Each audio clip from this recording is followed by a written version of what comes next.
Good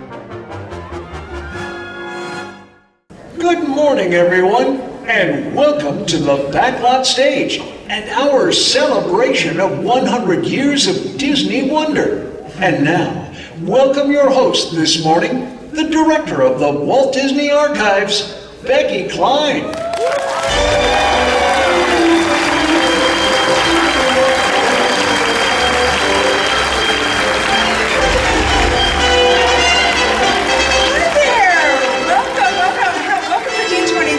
So glad you're all here this morning. Thank you for joining us. I am so excited and incredibly excited actually to tell you about a new project from the Walt Disney Archives. It's a new and unique exhibit that's marking a century of unparalleled storytelling and innovation.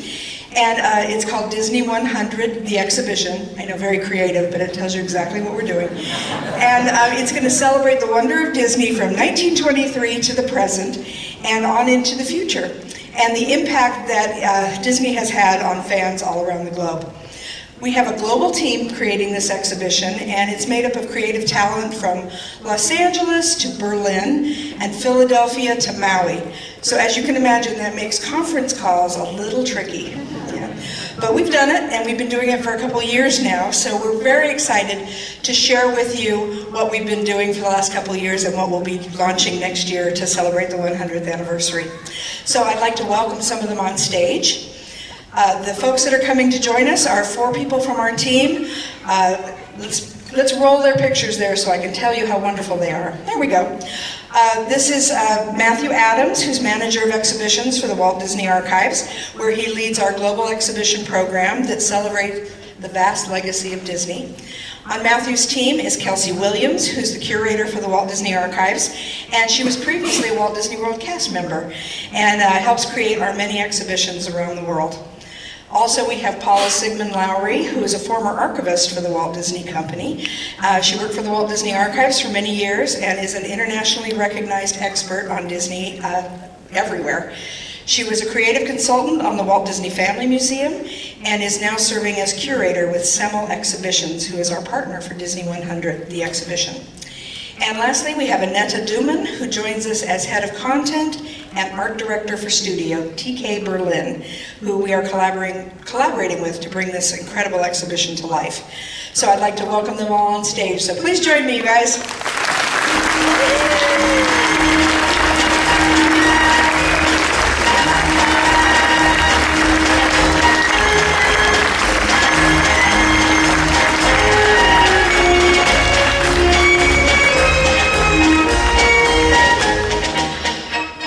Exciting. This is so exciting. We have been dying to share with you what we've been up to. We've been on embargo. We haven't been able to tell anybody anything, and so today is our chance to do that. As you all know, we've been celebrating, the Walt Disney Archives has been celebrating their 50th anniversary, well, because of COVID for a few years now. So this summer is actually our 52nd anniversary, and as you might imagine, within that time we have amassed a huge collection of artifacts and special materials, not only documents, but things that like sailing ships and chariots and now a plane, and a lot of other things that we have in our collection. And the important to us, our mission is to protect and preserve and conserve these things and share them with authors and historians and documentarians and filmmakers, but it's also to share these things with the people who love them the most, which is all of you. And that's kind of why we do D23, and that's why we do our exhibitions. And so to tell you a little bit about these exhibitions that we've done in the past, Kelsey and Matthew are going to give you some insight.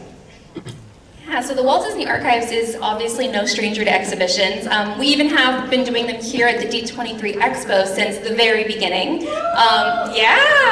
I mean, we've celebrated things from Mary Poppins to Pirates of the Caribbean to, of course, Disneyland, and a little bit of a shameless plug. We have an exhibition this year. It's called Step in Time. It's down on the show floor. Hopefully you guys have had a chance to see it. If you haven't, it will be here all weekend long, so go check it out. And people want to see our exhibitions outside of D23 Expo too, so we've been touring some of our exhibitions as well. In fact, we took one from 2019, Heroes and Villains, the Art of the Disney Costume. It traveled to Mopop in Seattle, and it's currently at the Henry Ford Museum in Dearborn, Michigan. And we also had an exhibit right down the road at the Bowers Museum in Santa Ana called All the Glitters, the Crown Jewels of the Walt Disney Archives, which featured costume jewelry and accessories that really tell the story of characters and how they're developed. It seems like we have some fans in the audience. We have a couple. I think some of you have seen our exhibits. So glad to hear that. Great. Thank you. So now I want to tell you about the biggest, baddest exhibition we have ever done. This is indeed the largest exhibition that the Disney Archives, and I think, frankly, the Disney Company has ever put together. It is a massive traveling blockbuster exhibition. So think Titanic and King Tut and those kind of big, huge exhibits. Well, we're doing that, and we're actually doing two of them. There are two identical units, so it's going to travel around the US and Canada. It's also going to travel internationally for 5 years. So this is a huge thing. And so to do it, we had to have partners to produce this one. And we've had great ones, which are Semel Exhibitions and Studio TK. And we have Annetta here today to represent the design firm that Studio TK is doing that. So our first challenge in designing what we're going to do with this exhibition is to figure how do you tell the story of 100 years of Disney in 15,000 square feet. That's a huge challenge, and of course we all have personal experiences with Disney, and it's a little bit different for each of us, but it also goes across generations. So grandparents and toddlers have experienced Disney, but how do you share what we have and the stories that we tell with that vast of an audience all over the world? So we needed to figure out a way to tell that story from the beginning, something that speaks to everyone. And so that immediately told us that we weren't going to be able to do this exhibit chronologically. We're not going to start with, okay, we've all made the Alice comedies, and today, we're releasing new films on Disney+. So we asked ourselves, how do you find a hook that takes us through 100 years of Disney history? And so what was true in 1923 is also true today for the Walt Disney Company. And so I think Paula's going to tell us a little bit about how we did that. And where did it start in 1923? It started with Walt. And so we looked at what Walt set up as the foundation for the magic of what became the Walt Disney Company. And that's the story of Walt Disney's philosophies. And you actually all know these philosophies from the books that you read and the stories that you've heard and the documentaries that you've seen. So what we did was we looked for themes in his philosophies that still support Disney today, that you find in every single project that the Walt Disney comes. They were formed during his lifetime, and they continue to inspire and inform today. So these are the main themes of our galleries: the importance of story and storytelling, creating characters that you believe in and that you care about, the spirit of adventure, where these stories take us, the magic of sound and music, the worlds around us, the natural world of the true life adventures in Disney nature, but also the imagined worlds that we see in the animated films. And then curiosity, imagination. Oh, I forgot. Magic, I did say magic and music. You got it. The world of the parks. Technological innovations, the new things that Disney has created, and the patents that Disney has brought to technology. And then finally, the world of the parks, which is where we brought you into the stories, making you the participants. And finally, living the wonder, how you all take Disney home with you and how Disney has become a part of your lives. So the guest experience. And the very last thing is really what's next. That was what Walt was all about, is not just what we're doing today, but what we're doing tomorrow. So those are the themes that you're going to find in the exhibition. Yep, and I think it works beautifully. And to show us how we did that, Annetta, why don't you give us a little look at how we're doing this. We wanted to create an experience that the guests could discover or relive and walk through and see the wonder of the Disney stories, the characters, films, music, and all of the adventures that we've elicited for the past 100 years. So Annetta's going to tell us a little bit about how we're going to do that. Yes, so what you guys see on the screen is the floor plan of the first venue, the Franklin Institute in Philadelphia, and it's final and done and approved. And that is actually the results of many, many months of collaboration between the Walt Disney Archives, Semler Exhibitions, and Studio TK. And it started out with the beautiful outline that the curation had given us, and reading through it, we detected 4 big tasks ahead of us. One was finding a visual language for each of the galleries that would really, underline and amplify the content and would give guests the feeling of connection. 2, creating a stage for all those beautiful artifacts that we're showcasing that the archives had so carefully put together. And we really wanted to make them shine and speak because those are the actual stars of the exhibition, right? You feel connected to them and they trigger all sorts of memories and emotions. So we felt they needed special attention. Number 3, making information accessible to general audiences, but also highly knowledgeable fans. Knowledgeable is very hard. So we had to think about different layers of conveying the information, from deep dives, Easter eggs, low threshold interactives, fun facts for kids, and all that had to be considered. And lastly, Becky, you mentioned it, we wanted to create an experience where guests could really participate and feel like they're being part of it. So that was really important. But not only that, we wanted to create an exhibition where guests would be able to share their experience, to experience that in a group. That was really important to us.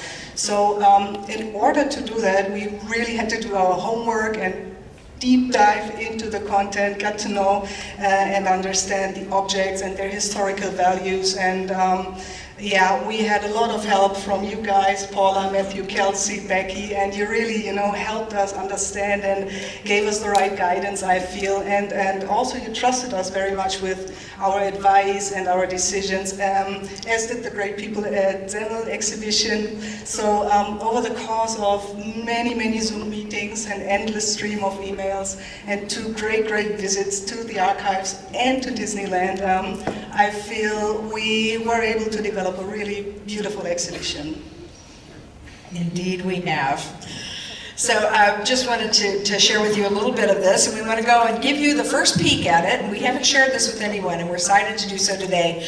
Along the way, we want to reveal some unique interactive features that you'll discover in the space, and some incredible treasures that we're going to showcase within each gallery. We can't show you all 10, but we're going to start with Gallery 1, which is called Where It All Began.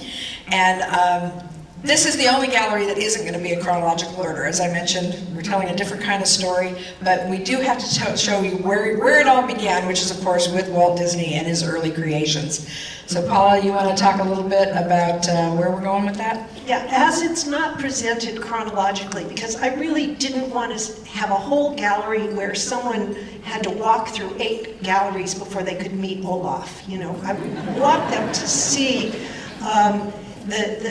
all the story of Disney, which is all happening at the same time, because when you're watching on Disney Plus, you're seeing the films that were made in the 1930s and 1940s as well as today. These films are only as old as the last time you watched them, and you watch them over and over and over again all the time.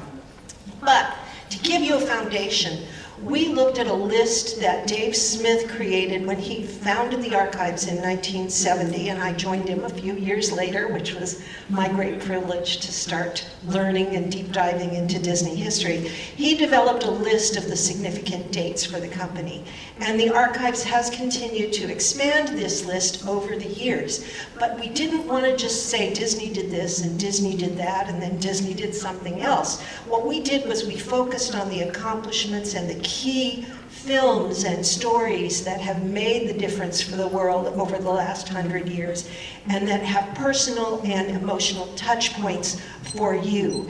And we turned to Studio TK to say, how do we present this in a way that you get that feeling without having to read a gazillion pages of text? Well, if you want to do that, you still can, because we actually provided an extensive list of nearly all those significance dates and events as a static graphic layer. But the main thing about this installation is that dynamic digital layer that basically shows those highlights throughout the years, and they are synced 11 screens for 11 decades, and they should be, giving you a very harmonic impression of the history. So you can see the overall picture that way. Matthew, you want to tell us about the assets? Sure, it was a really unique challenge deciding which assets to feature, because as Paula mentioned, the age range of our guests range from 80 to 90 years old to very young, and the very young may not be familiar with the films from the 30s and 40s. They want to see Olaf, so it was determining which assets do we show that best showcase our collection, and what speaks to all of these different age ranges that we have of our audience. And we also wanted to show them in different and unique ways, and that's where Studio TK comes in. They brought in a little bit more magic, that's rather than just looking at an object under a vitrine. Like, how do we display this in a way that has never been seen before? And then there's one very special artifact in the first gallery. You want to tell us about that? There is a very special artifact. It is the contract that started the Walt Disney Company. At the time, it was called the Disney Brothers Cartoon Studio, but it was a contract for the Alice comedies, and it was signed on October 16th, 1923, and it is the official start of the Walt Disney Company. 100 years next year. And when we were selecting assets for this exhibition, this is a very special project for us, so we took a different approach and we wanted to display some pieces that we really either rarely or have never displayed before. One of the oldest pieces in the exhibition is actually this praxinoscope here. This dates back to 1879, and this is actually straight from Walt Disney's office himself. So this is an early animation device, and basically the way it works is on that inner circle, there is a strip of images. Inside has a lineup of mirrors. You spin it, and then by looking at it, it kind of shows you motion. Walt was really fascinated with this. This is such a special piece that he even displayed it on a Disneyland television series. So it has a lot of Disney history as well as historical history as well. So that brings us through the beginnings, and then we go into the first gallery, which is of course about storytelling. And that is at the heart of everything we do at Disney, is everything is about the story. And so we're starting there. We're gonna have some great assets in there, some great classic pieces, some beautiful artwork from the Animation Research Library at the Walt Disney Animation Studios, who are one of our big partners in this, and just some really gorgeous things to look at. And TK has designed these beautiful big crystals that we're gonna have projection mapping on, and as you can see here, they're pink, and then make it blue. Where does that come from? That rings a bell somewhere. I have no idea. And of course, where that comes from is the wonderful film Sleeping Beauty, and one of the treasures of the Walt Disney Archives that I think some of you have seen on display before is the opening prop book from Sleeping Beauty. But most of you, I think, have seen it with just the cover, the beautiful bejeweled cover. But if you remember from the film, you see different pages. And in the archives, we could actually open this book and look at page after page of beautiful illustrations. But for the exhibition, we wanted to let you see that as well. So while we will have the original prop on display here in the domestic unit, everybody will get to see every page in this through a little Disney magic and the brilliance of our partners at Studio TK. Thank you.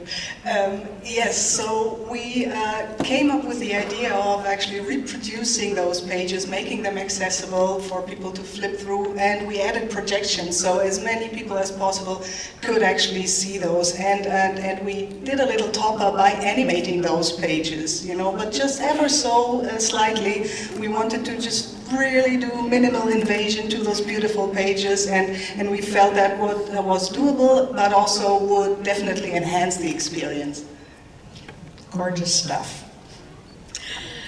And like I mentioned, because we're celebrating 100 years of Disney history, we really wanted to bring out all of our special pieces, and this includes all of our crown jewels. So here you have just a small sampling of some of the really special pieces that will be on display. So we of course have the Pinocchio maquette, Cinderella's glass slipper, and the Mary Poppins snow globe, which is of course one of our favorites. And like Paula mentioned, Studio TK really helped us to bring a little bit of extra magic to some pieces. I won't point to which piece on here is going to have magic or what it's going to be. You have to come to the exhibit to see it, but I promise it's worth it. Such a tease she is. So the next gallery is Gallery 5, which is the magic of sound and music, which of course is so important to the history of the Walt Disney Company. Even films that aren't musicals have music in them, and it's one of the very things that make Disney so special. So this gallery will have a glimpse at some of the scenes that we know and love from previous films. It'll also have artifacts. It'll have things like original handwritten sheet music, things like that you want to see, and costumes from some of our Disney animated films and stage shows. And also a couple other very special interactives. So Paula and Annette, why don't you tell us about the picture wall? Well, to give you a sense of the history of Disney music as it touches you, you all take home the Disney music on records and CDs and now streaming. Well, did you know Snow White and the Seven Dwarfs was the first actual soundtrack album ever released? So we're going to have a copy of that on exhibit. Those are very, very rare. But we wanted you to see the breadth and depth of Disney music over these last 100 years. And so we are creating a photo wall of 100 album covers representing the span of Disney music over these years. And we thought this could provide you with maybe another photo op, because we know you all love photo ops. But Studio TK said that's not enough. Almost. Well, we felt that this installation, was the perfect place to actually add some interactivity and really give you guys the tunes you love so much. And so we came up with the idea of installing a couple of digital jukeboxes, we call them, and you're going to be able to, scroll through the tunes, the favorite tunes, and actually have a listen.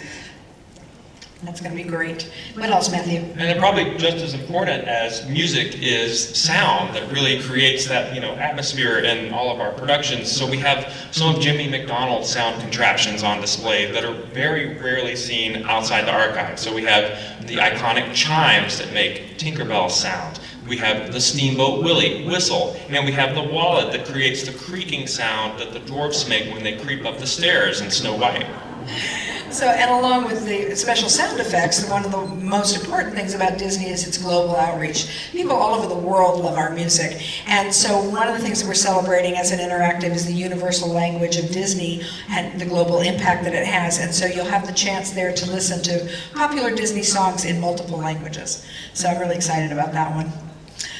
Another gallery we want to share with you is Gallery 8, and it is called Your Disney World, A Day in the Parks. And do we have any park fans out there? Well, you might want to see this one. Okay, how do you fit parks from all over the world, 12 of them I think we have, how do you fit all that into one gallery in an exhibit? That was a big challenge, and we decided what we'd do is we'd start with the one that started them all, which is Disneyland, but then we have some great interactives and assets that celebrate all of our parks around the world. And so I'm going to turn this one over to Paula to talk a little bit about that.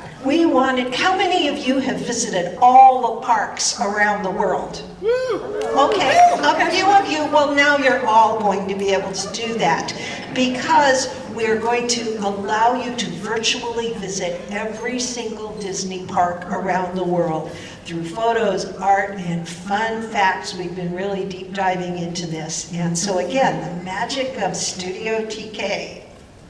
Yes, so we came up with the idea of a so-called deep dive table, and again, we wanted to make this accessible to as many people as possible. So A, we made it as large as possible given the space we're dealing with, and B, we came up with a very intuitive navigating system that would allow, like from small to big, everybody to, get a grip on the parks. And and there'll be some other things in there too, Kelsey. What's that? There absolutely will be. This exhibit really has a wide array of assets. whether that's all the various Disney brands, but we also have things of all shapes and all sizes, and some things are a little bit bigger than others. As you can see here, we're going to have an actual ride vehicle from Peter Pan's Flight. There will be a couple ride vehicles, the other one also a surprise. But it's pretty cool. We can bring something this large from our collection and get to travel it for all of you people to see all around the country. What else, Matthew? And we've got some smaller items too, like Engineer Mickey, which you've probably seen in a very iconic photo of Walt on the train. We have Walt's #1 employee badge from Disneyland and his notes from the opening, the Disneyland entrance plaque, which coincidentally you can see right now if you go downstairs to our exhibit, Step in Time. Another shameless plug. Yes, absolutely. We're good at that.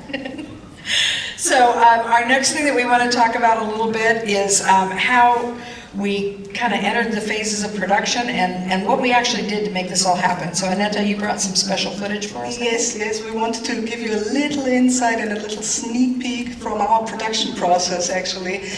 So we prepared a short movie where you can see us all at work. Roll it.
Okay, so now we're going to transition our attention to something else that's very, very important, is the art, the graphic art that's going to be in this exhibit. There's some great things happening too with posters, and we're taking a step forward with the posters. We know you all love digital and real art, flat art, so we want to share with you the creation of that. So the key art for the exhibit, and also some special things that they're going to tell you about inside the exhibit. So to do that, I'd like to introduce two of my favorite gentlemen, David Pacheco, who is a character consultant and Disney Creative Legacy superstar. He began his 40-year Disney career as an animator on films like Who Framed Roger Rabbit and Little Mermaid, and he went on to become a creative director with the Disney Publishing Group and then Disney Consumer Products, and he helped establish the Disney Collectible Division, who ensures the accuracy and storytelling elements in our films and productions and make sure that everything remains true to Walt Disney's own visions. And David brought along a gentleman that I adore, Shane Enoch, Shane Enoch, who is the art director of poster program and marketing art, and he contributed to creative and advertising endeavors like Galaxy's Edge and a number of different things in our parks that you all know and love, like Avengers Campus and Pandora, the World of Avatar. And he's also contributed to the park attraction posters, which we all love. And he did the design for Fantasmic, which we all love at Disneyland. So let's give a big D23 welcome to Shane, John, Shane, David.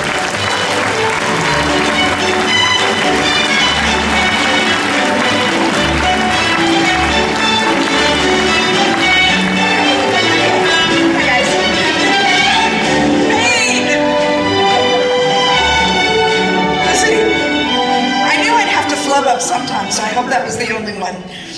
Shane and David, welcome. Tell us about these gorgeous pieces of art you've created for us. Well, thank you and good morning.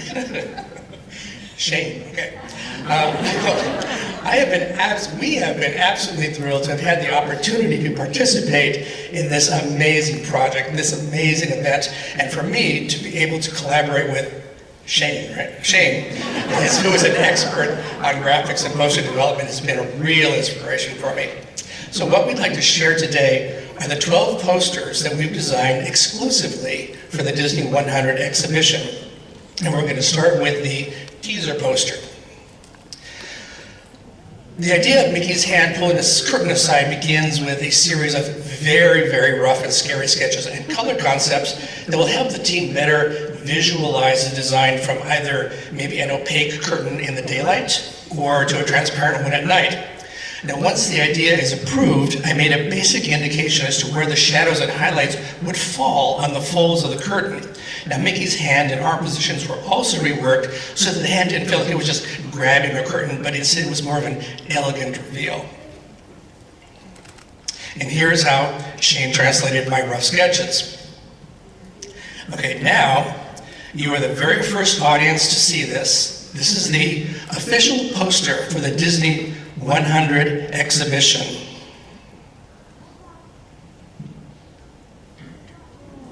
There we go. Ooh, we got it on. I love that. They like it, Sean. They like it, Sean. I'm not going to let him live that one down. Well, we would also like to give you another peek behind the curtain and show you all some of the kind of behind the scenes of some of this poster creation work here. So what you see on screen are some early concept explorations for this primary poster. Ultimately, we were all drawn to the very clean and simple graphic layout of the top right art that, of course, showcases Sorcerer Mickey bringing to life a collection of stories and intellectual properties and this use of these very graphic fractals. We felt like this layout was quite strong. And so once we kind of narrowed in and chose that as our direction, if you want to go next, we started to dive in and looked at how we wanted to bring this art to life. So what you see on screen here are two very distinct of many versions that we narrowed our design search to. So you'll see this very flat graphic art approach, has a lot of charm to it. Something that you might see in a little golden book, reminiscent of park posters, which we all absolutely love and adore. And then also the more rendered version of Mickey with these 3D etched glass fractals to hold our characters. And speaking of characters, we went through rounds and rounds of character groupings. So you'll even notice a nod to flowers and trees there in the background sketch with Snow, Tink, and Mary. Now, even Mickey's pose on the poster went through a few variations from a profile view to a three-quarter view. And below the sketches, you'll see three color concepts from a silhouette with highlights and room lights, a little golden book style, and then a more rendered version. And on the right is my final painting of Mickey that was now on the poster. Platinum gloves, stars, and all kinds of fun things. Lots of platinum. And once again, here's that final art. Ultimately, this is the character grouping that we landed on. It represents the full range of company IP. We're all fans. We all know who these folks are, so we can go to the next slide. So up next, we're going to take you on a journey through the creation of the gallery poster program. And to do that, we'll begin at Disneyland. All aboard! There's nothing quite like the anticipation and excitement that builds as you walk through the tunnels beneath the railroad tracks and are surrounded by those beautiful graphic posters that tease the experiences you're about to have and spark curiosity of what's to come. I know they left a lasting impact on me as a kid and continue to inspire me in my work to this very day. Well, our gallery posters for this exhibit seek to accomplish something similar. As our guests approach each gallery, hopefully you'll be met with a unique poster that sets the stage for what lies ahead, and hopefully, if we do our jobs correctly, we'll capture your imagination and evoke some sort of emotion. So if you're all okay with it, we'd love to give you a sneak peek, first look of this art today. Are you okay with it? Let's do it. Wait, are you okay with it? Okay. So here they are. This is the concept art for the 10 gallery posters that will lead our guests throughout the exhibit. As you can see, they're heavily inspired and influenced by the legacy of the attraction poster. We've purposely designed these to be attention-grabbing and played to the brightly colored and whimsical art style of the 50s. Overall, there's a lighthearted quality to this collection that we just adore and love, I think. Yes. Tony Baxter said, "A great poster tells its story from a distance and needs to be glimpsed just briefly to work its magic." We held true to that principle, but if you stare just a little bit longer, you may start to notice some of the Easter eggs that we've baked into the art here, and we'll share a few of those here with you in a moment. For the first gallery poster, and really all others for that matter, we explored countless concepts, and we unfortunately won't be able to share all of those with you today. But one that we were all quite fond of for this first gallery depicts a young Walt sitting under his dreaming tree in Marceline, Missouri. I see some nods, yes. Well, of course, under his dreaming tree with a train in the distance and some familiar shapes building in the sky, of course, foreshadowing his future creative contributions. Ultimately, for this layout, we went with something inspired by the Colony Theater in New York City, which is, of course, where Steamboat Willie debuted in 1928. The final art will look a little bit different than what you see here on screen, but you may notice a nod also to the Alice comedies there in the theater marquee. Also, keep your eye out for several familiar silhouettes in the final art in the crowd below there. Maybe two of the silhouettes will look like us? Perhaps. Maybe.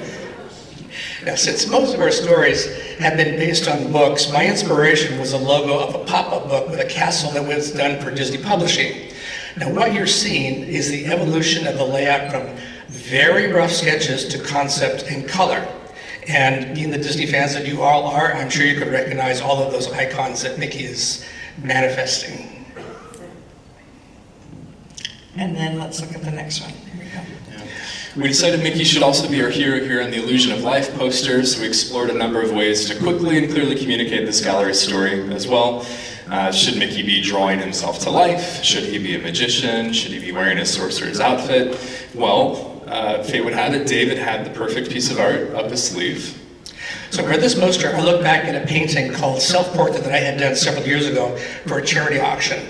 So what we wanted to show was the process of animation in the layout. So here is Mickey going from pencil sketch to ink line to full color.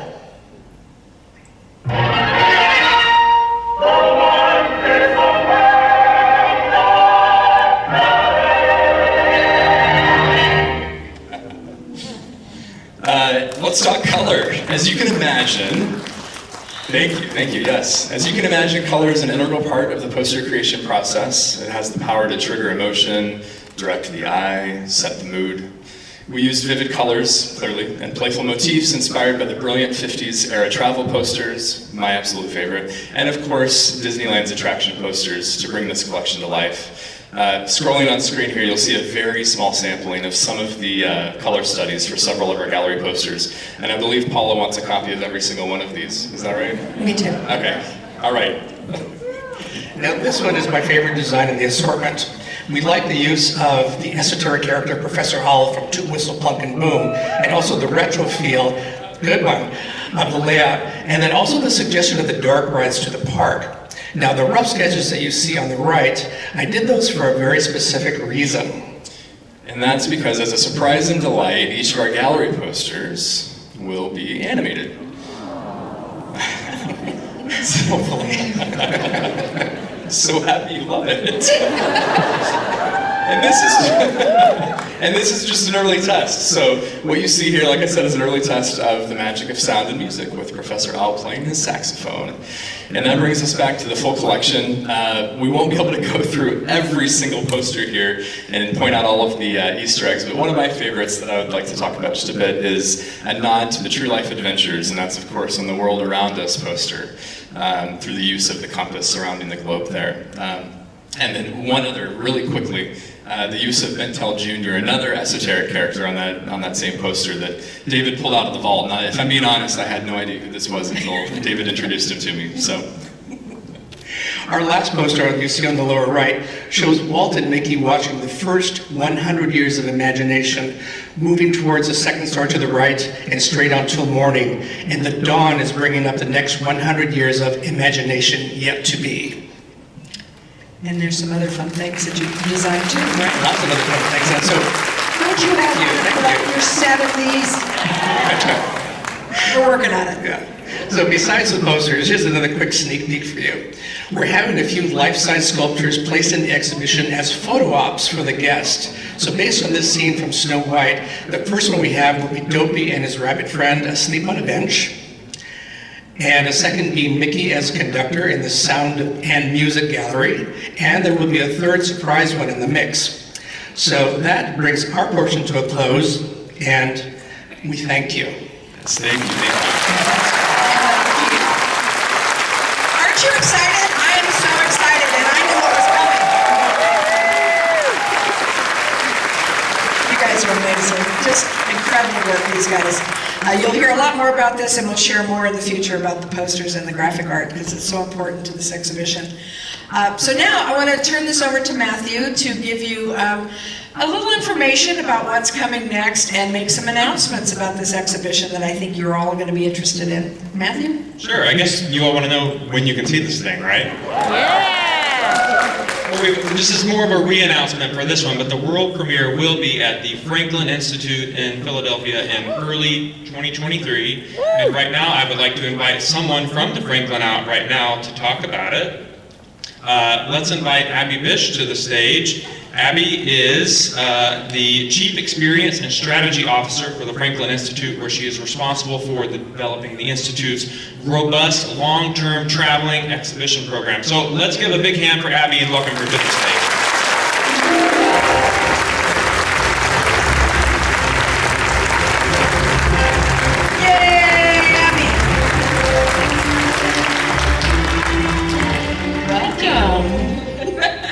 Thank you all so much. So the Franklin Institute is thrilled to debut this world premiere exhibition in Philadelphia during this remarkable 100th anniversary of the Walt Disney Company. We look forward to celebrating the legacy of a creative empire synonymous with imaginative storytelling, innovation, discovery, and wonder that spans generations and delivers widespread, undeniable global appeal.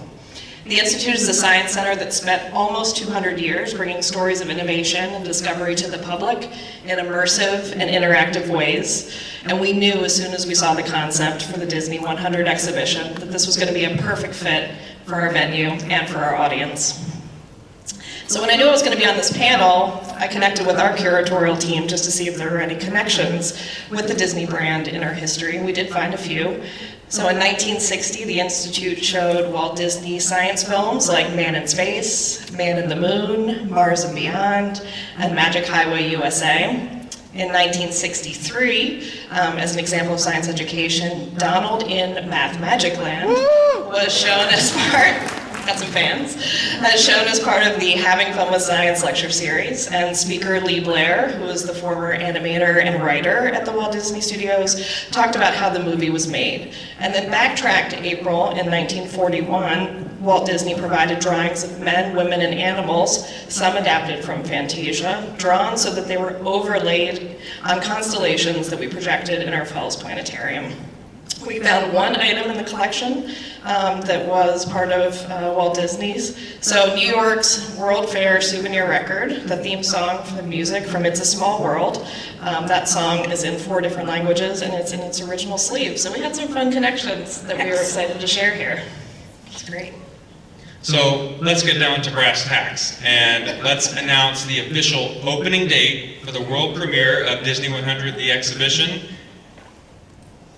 February 18th, 2023.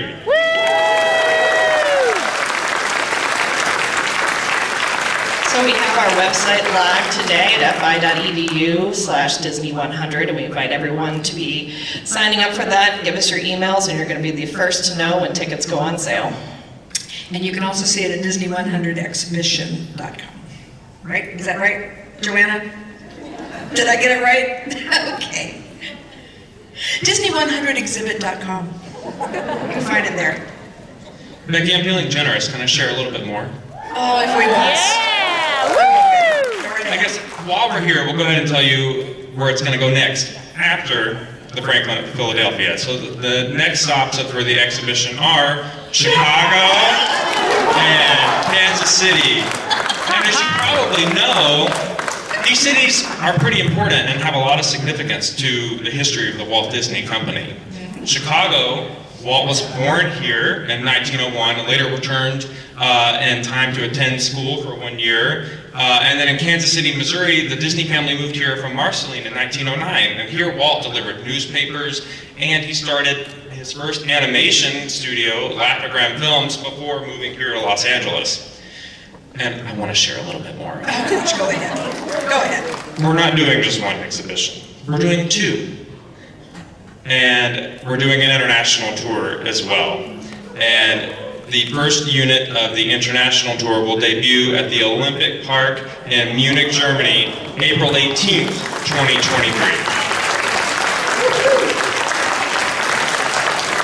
And that's all you can share. You're done. I think I'm out. I think you're out, yeah. But it will travel for the next 5 years, and so we're pretty excited. It's going to come into as many places as we can get it to, and we'll be sharing a lot more information about its traveling tour soon. Can I share that you want to come to the international version too? Because they're not completely identical. There are going to be different things internationally. So you are going to want to travel. Yeah, you're going to see both. You'll love it, I promise. So also, just in addition, because this isn't enough, we've decided that we wanted to do, of course, some published materials, a catalog, and you'll be able to get the catalog at the Franklin when you show up to see the exhibit, but we'll have this beautiful catalog that will be fully illustrated and have all kinds of deep dive into all the information in the exhibition, and it'll be really a cool thing. Yeah, it's not just your takeaway souvenir. It will enhance your exhibition experience because we have material and essays written specifically for the catalog by some Disney notables, and you'll probably recognize one of those names up there. So you can spell a couple of them if you want. Leonard Maltin has done the most beautiful essay for you about Walt as a visionary. And our beloved Don Hahn has written not one, but two pieces, one representing his take on the importance of the characters, but also from his smaller career as the producer of Disney nature films and the importance of some of the stories that he got when he was out working on Chimpanzee. And Joe Rody, too. So, Joe Rody talking about the development of Animal Kingdom. Just brilliant stuff. And just, I want to interject here for a minute. We've had so much help from so many people around the company with this catalog and with the exhibit itself. It's not just our partners at the studio, and WDI has been very supportive, and of course Marvel and Lucas, and there's so many great folks that have been contributing to this. And I want to it is, although it's produced by the Walt Disney Archives, what is so amazing about this is completely collaborative with all the divisions of the Walt Disney Company. So they are contributing assets and objects. It's not just from the archives collection. So this is, I think, the first really huge collaboration between all areas of the Walt Disney Company. It's really wonderful. Yeah, and even some of our newest partners like Nat Geo. So great. I digress there, so why don't we talk a little bit about the next thing, which is a companion book? The coffee table book, our wonderful Disney Editions, is producing a spectacular coffee table book. But unlike many coffee table books, it's not just beautiful pictures. These are the really deep dives into the themes of the galleries. The Disney authors Bruce Steele, who you know is the editor for Disney23, and John Baxter, who has also written not only articles, but a fabulous piece on Disney during World War II, along with the staff of the Walt Disney Archives, have really taken these deep dives into the themes and new interviews with the Disney creatives of today, giving you all the behind-the-scenes stories. So you're going to have a much richer understanding of the whole Disney 100 Years of Wonder. And if that wasn't enough, We've got a few more things coming out next year. Our partners at Disney Editions have been working with us on some other great books coming from the Walt Disney Archives. So we're going to do the story of Disney 100 Years of Wonder, as Paula just described, but then there's also going to be a brand new Walt Disney quote book. It's based on the original that Dave Smith wrote so many years ago, and we've been searching and finding brand new Walt Disney quotes for all of you. So I think that'll be so much fun. You can get that next year, as well as a new commemorative edition of Bob Thomas's great bio, Walt Disney, an American Original. And that's going to be so much fun. The quote book, I'll give you the title on that one, is now called Walt Disney Words. And then, of course, we don't have a picture of it here yet, but we're also doing an Art of Coloring Disney 100, so that'll be a lot of fun too. So that's going to be announced to you shortly. We'll be able to share that soon. And now, speaking of keepsakes and announcements, we have another surprise to share with those of you here in the room today.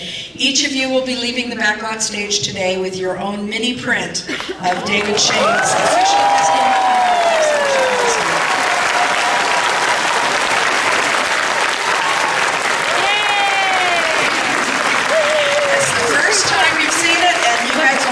To get this. And now, of course, let me remind you that you get one print when you walk through the door. So thank you so much that we're excited that you came today, and we want to share that with you.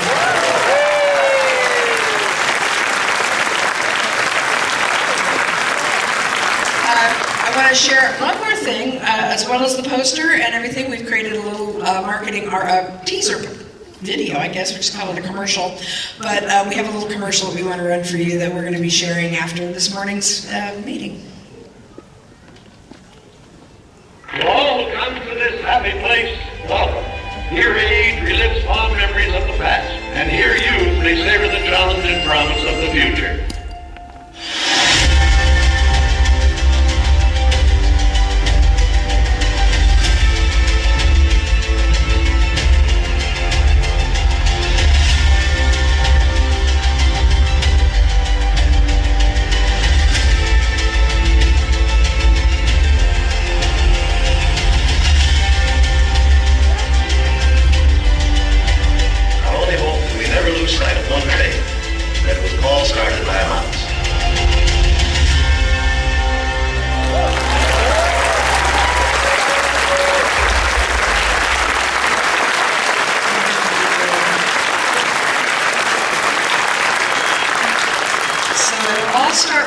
And it'll have a lot of special surprises. We can't wait. Kelsey's not the only tease.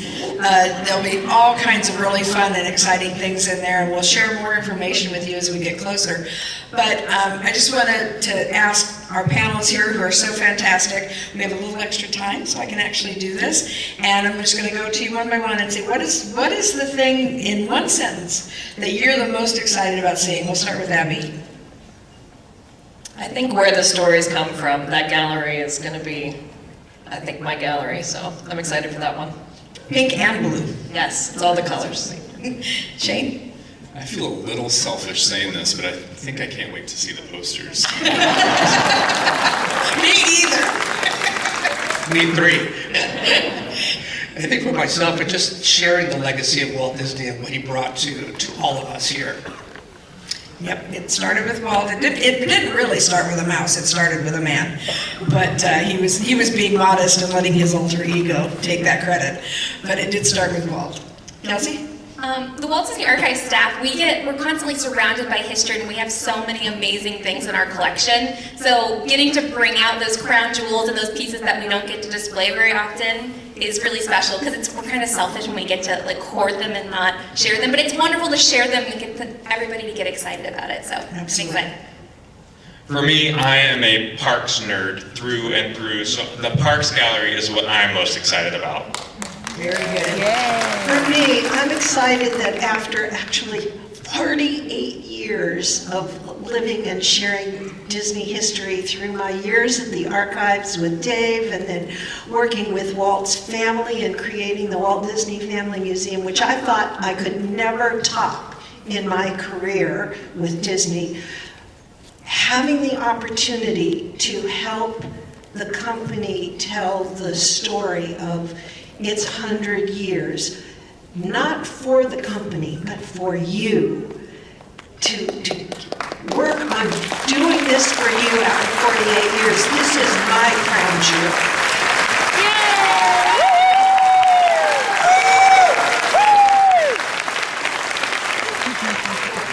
I'm personally most excited about the spirit of adventure and discovery gallery. I think this is going to be a lot of fun and a lot of interactive elements and great artifacts that we're displaying there, I think.